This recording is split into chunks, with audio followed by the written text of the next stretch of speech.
Franco Kouadio, en cas d'urgence en cette saison des pluies, pour trouver du secours, appelez les numéros suivants: 180 20 38 21 09, 01 80 13 28, 44 64 49 69. Vous avez vu ces numéros, vous voyez ces numéros justement sur votre petit écran.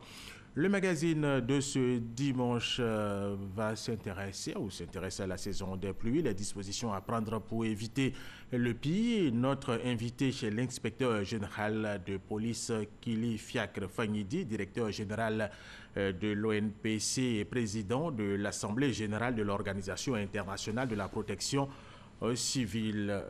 Bonjour, général. Bonjour. Alors, merci d'avoir accepté une fois de plus notre invitation. Avant notre entretien, nous allons suivre ce reportage de Franck Kouadio qui nous parle de quelques mesures préventives sur lesquelles nous allons revenir tout à l'heure. Allez, suivons ce reportage de Franck Kouadio.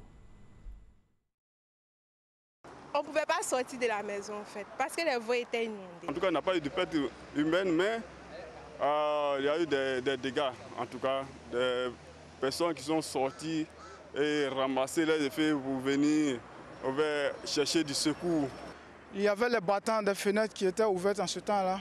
Vu le mouvement et du vent, cela a brisé. J'ai une camarade même qui a failli être blessée par les débris des vitres. D'une saison pluvieuse à une autre, les mêmes réactions promenèrent de déjà entendues. Et pourtant, l'alarme avait été donnée par les météorologues. Il faut éviter l'occupation anarchique des zones inondables, grâce aux maladies également, parce que la saison des pluies est sujet à des maladies hydriques importantes, telles que le paludisme, le choléra. Donc nous invitons les populations vraiment à se prémunir, à se protéger. Sans oublier, ne pas conduire quand la visibilité est gênée par la pluie. Maisons effondrées, quartiers sous les eaux, des drames relevés la saison précédente et qui pourraient dans les mêmes proportions se répéter si l'on ne respecte pas les recommandations des autorités et spécialistes de la protection civile. Hélas, il y a déjà les premières victimes. Jusqu'à ce que la pluie s'arrête, on ne sait pas. Pourtant, on dit que la pluie va s'arrêter jusqu'en fin juin. De fortes pluies comme ça vont s'arrêter jusqu'en fin juin. On ne sait même pas comment on ne sait pas. Victimes de la montée des eaux, mais aussi des infrastructures touchées. Des voies inondées, certaines coupées à toute circulation le temps d'une demi-journée pluvieuse.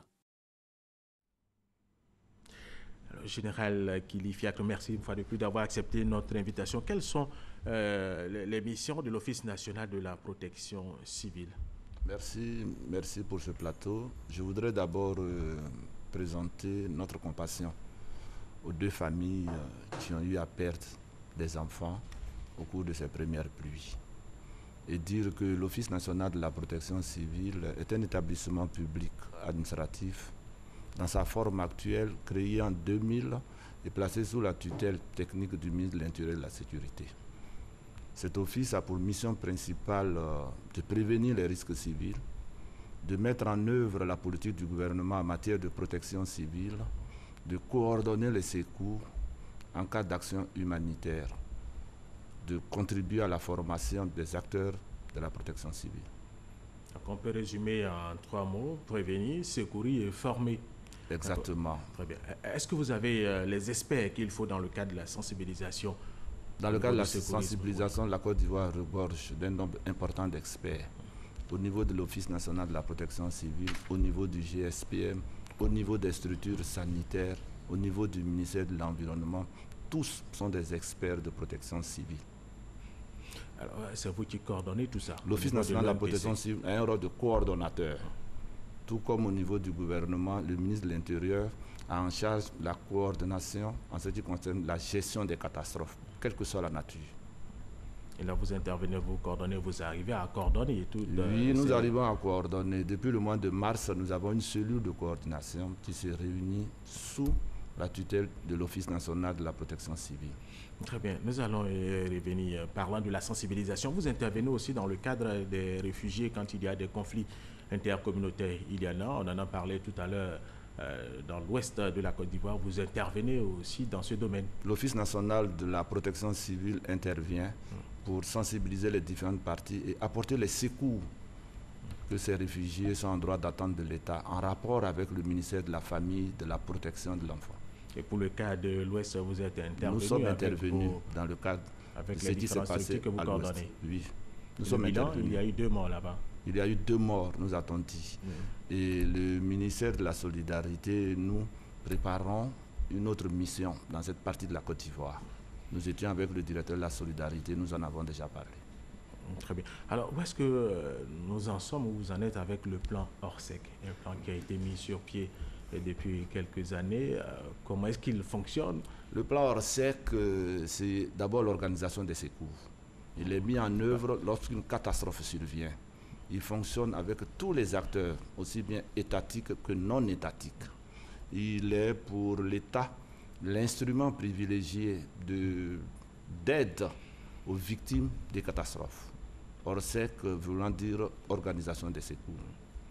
Organisation des secours quand il y a catastrophe. Quand il y a catastrophe. Quand il n'y a pas de catastrophe, c'est on ne peut pas donner des secours lorsqu'il n'y a pas de catastrophe. En mode veille. Mais on voilà, nous sommes en mode veille, comme nous le sommes depuis le mois de mars, pour prévenir justement la situation que nous vivons en ce moment.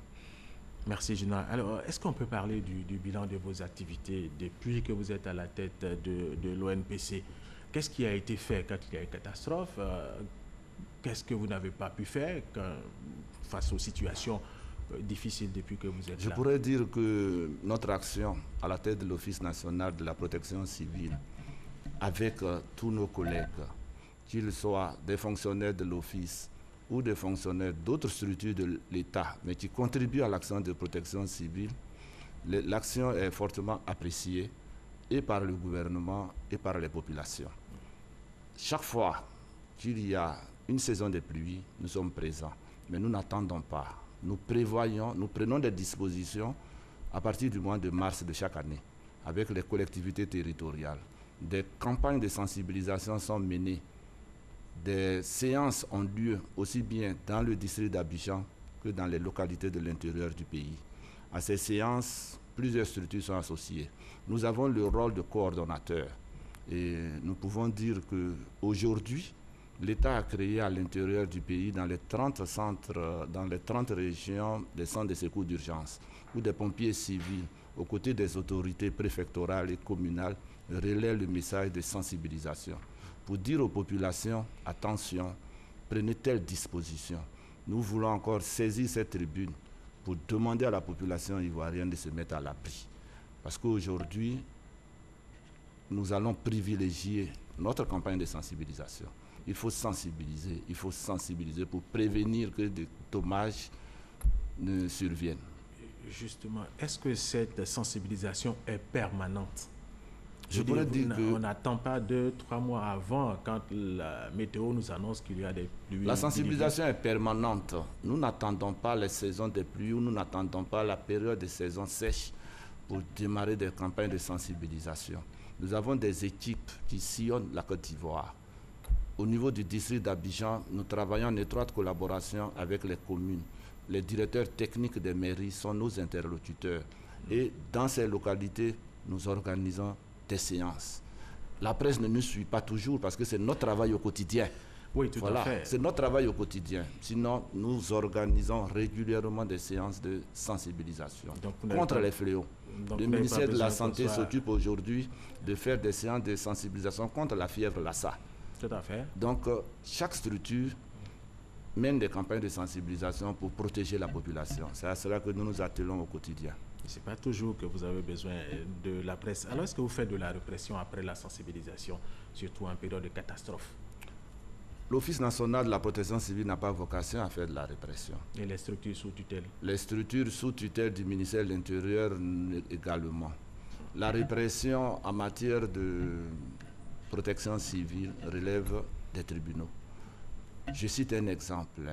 Lorsque une zone a été déguerpie et qu'elle est recolonisée, alors il appartient au ministère de la Construction d'engager les procédures qu'il faut pour éviter la recolonisation. Et vous travaillez également avec le ministère de la Construction? Le ministère de la Construction est un partenaire privilégié de l'Office national de la protection civile. Tout à fait. Nous sommes membres du conseil d'administration de l'Office national de l'assainissement et du drainage Et nous avons des rapports professionnels très suivis avec la Direction générale de la construction.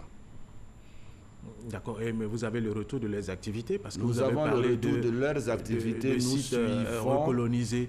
Nous suivons leurs activités, nous avons le retour et nous nous retrouvons régulièrement sur le terrain ensemble. J'ai apprécié hier tout à l'heure l'élément qui est passé. Merci. La visite du ministre de la Construction. Lorsqu'on demande aux Ivoiriens de ne pas boucher les caniveaux, c'est ce message-là que nous lançons aux Ivoiriens. Nous en appelons leur esprit de civisme. Oui, c'est l'intervention d'un monsieur qui a été interviewé par Franck Kouadio. Alors, parlant de sites recolonisés, on déguerpit des individus sur un site que nous connaissons tous, en tout cas au niveau du district d'Abidjan, mais quelques années après, même pas des années, des mois après, ces individus reviennent, alors qu'ils savent que ce sont des zones à risque. Et on attend toujours la veille de la saison des pluies pour mener une campagne, pour dire qu'il y a 2 morts, qu'il y a 3 morts. Est-ce qu'on peut prendre des dispositions pour que définitivement cela cesse à Abidjan? Les dispositions sont prises, mais il faut que chaque citoyen de ce pays fasse preuve de civisme et non attendre tout de l'État. Lorsqu'on vous dit que c'est une zone à risque, mais il ne faut pas y habiter, monsieur. Lorsqu'on vous dit qu'il faut éviter de rester dans les bas-fonds, je pense que chacun devrait d'abord préserver sa vie. L'État joue son rôle, mais chaque citoyen ivoirien également devrait jouer son rôle. C'est très souvent qu'on attend, la zone est recolonisée, mais recolonisée par qui? Notre indiscipline. Et ça aussi, c'est un problème auquel nous sommes réellement confrontés. Lorsque l'État dégage des moyens, que nous procédons à des déguerpissements des zones, c'est pour que la population n'y revienne pas. Et le ministère de la Construction s'emploie à faire respecter les zones qui ont été déguerpies, que ces zones-là ne soient plus occupées. Mais malheureusement, ce n'est pas toujours le cas. Hein. On voit ces zones qui sont recolonisées régulièrement et chaque année, avec la somme d'espérance que vous avez, vous savez que chaque année, on est obligé de repartir sur les mêmes sites pour dire qu'il y a inondation, il y a catastrophe, il y a des morts. Bon, en cas d'inondation extrême, est-ce que vous avez les moyens pour la structure que vous coordonnez avec les différents ministères pour intervenir? En cas D'abord, il faut dire que pour qu'on ait une inondation extrême, c'est que nous sommes en vigilance rouge, en alerte rouge. Très bien.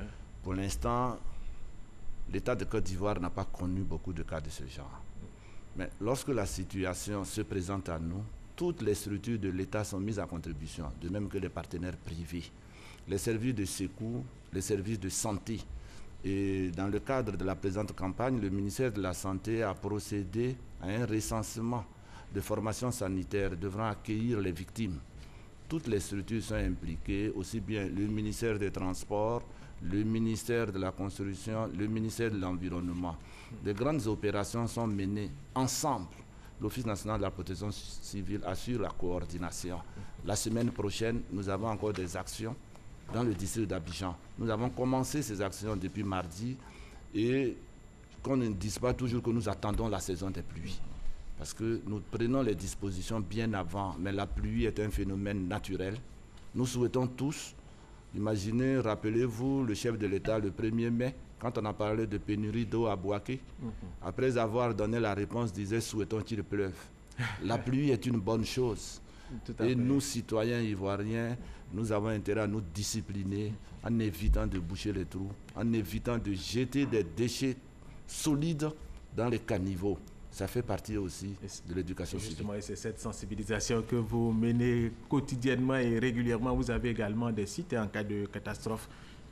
Il y a des sites déjà. Oui, nous avons demandé aux différentes mairies de recenser des sites pouvant abriter les populations sinistrées. Une réunion est d'ailleurs prévue le mardi prochain au ministère de l'Intérieur. Est-ce que vous aimez la musique? J'aime beaucoup la musique. Le reggae? Moins. Alors, c'est